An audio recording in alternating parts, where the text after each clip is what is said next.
تبدیل کر سکتے ہیں، مزید بہتر بنا سکتے ہیں۔ اور عمران خان کا یہ کہنا ہے کہ ان کی پاکستان تحریک انصاف کے لوگوں کو جو حکمت عملی ہے اور جو انہیں ایک جو ہے وہ ان کے سامنے ایک مشن رکھا گیا منصوبہ بندی، وہ یہی ہے کہ 25 سے زائد نشستیں جو ہیں وہ پاکستان تحریک انصاف نے آزاد کشمیر کی جو قانون ساز اسمبلی ہے اس کے اندر حاصل کرنا ہے۔ بیک گراؤنڈ اس کا یہ ہے کہ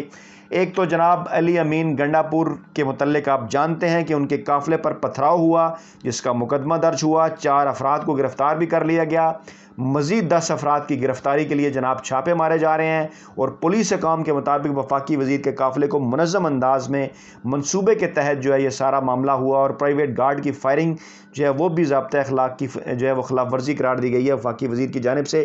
اس کے بعد پھر معاملہ یہ ہوا کہ الیکشن کمیشن ہے جو آزاد کشمیر کا، اس نے آزاد کشمیر کے اندر جلوسوں میں علی امین کی شرکت اور تقاریر پر پابندی لگا دی ہے، اور اس نے یہ اعلان کیا ہے الیکشن کمیشن نے کہ حدود سے فوراً نکل جایا جائے، اور انہوں نے کہا ہے کہ بڑے ہی قابل احترام انداز میں ہم یہ کہتے ہیں کہ جو علی امین گنڈاپور ہیں وہ آزاد کشمیر کی حدود سے نکل جائیں، ان کے جلسے جلوسوں میں شرکت اور تقریر پر پابندی لگا دی گئی ہے، کیونکہ الیکشن کمیشن کے بقول وفاقی وزیر کی آزاد کشمیر میں تقریروں سے امن و امان کا مسئلہ پیدا ہو رہا ہے، اور الیکشن کمیشن کی ہدایت پر فوری عمل درآمد کر کے رپورٹ بھی جو ہے وہ چیف سیکرٹری سے مانگ لی گئی ہے۔ الیکشن کمیشن نے اس کے ساتھ ساتھ آزاد کشمیر کے الیکشن کے حوالے سے میڈیا کوریج کے لیے بھی ایک ضابطہ اخلاق جو ہے وہ جاری کیا ہے، جس کے مطابق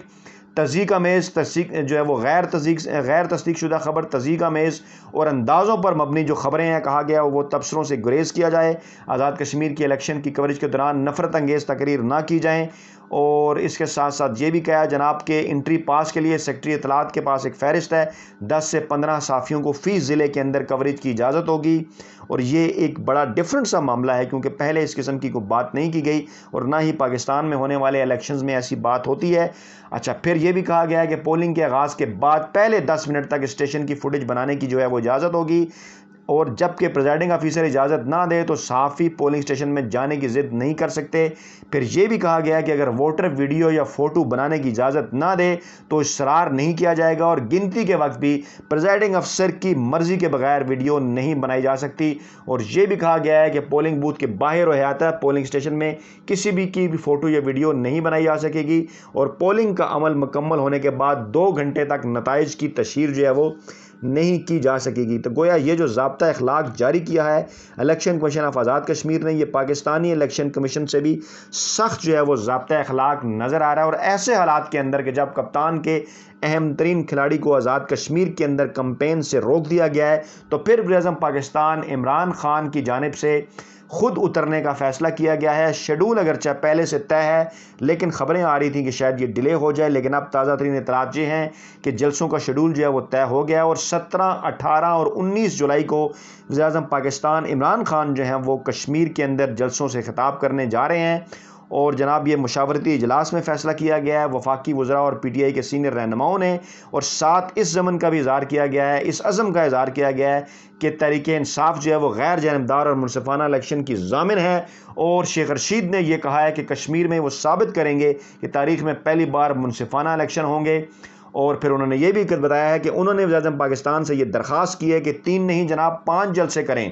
اور انہوں نے درخواست کی۔ اب دیکھتے ہیں کہ یہ درخواست وزیر اعظم پاکستان عمران خان مانتے ہیں یا نہیں۔ ساتھ ان کا یہ بھی کہنا ہے کہ جنہیں شکست کا خوف ہے وہ شور مچا رہے ہیں، الزام تراشی کر رہے ہیں، اور انہوں نے سیاپا کرنا ہے، کیونکہ ہم اپوزیشن کو ہم انتخابی اصلاحات کی دعوت دے رہے ہیں، لیکن وہ نہیں آ رہے انتخابی اصلاحات کے اندر، تاکہ پاکستان میں بھی کامیاب ترین الیکشن جو ہیں وہ کرائے جا سکیں۔ اور ساتھ انہوں نے پھر ایک مرتبہ رپیٹ کیا شیڈول، اور بتایا کہ 17، 18 اور 19 تاریخ کو آزاد کشمیر میں وزیر اعظم پاکستان عمران خان کے جلسے ہوں گے، اور ان جلسوں کے اندر اہم ترین فیصلہ جو عمران خان نے کشمیر کے مستقبل کے حوالے سے بھی کر رکھا ہے، اس کے متعلق بھی اہم ترین اعلانات جو ہیں وہ ایکسپیکٹڈ ہیں، اور اہم ترین اعلانات کریں گے عمران خان، اور کشمیر کی جو آزاد کشمیر میں جو پاکستان تحریک انصاف کی قیادت ہے اور جو کشمیری عوام ہیں، انہیں بھی ان سارے معاملات کے اوپر جو ہے وہ اعتماد میں لیا جائے گا، اور یہ الیکشن پاکستان کی تاریخ کے اہم ترین الیکشن، آزاد کشمیر کی تاریخ کے اہم ترین الیکشن جو ہیں وہ ہونے جا رہے ہیں، جن کے نتیجے میں پاکستان تحریک انصاف جو لگ رہا ہے وہ حکومت بنا کر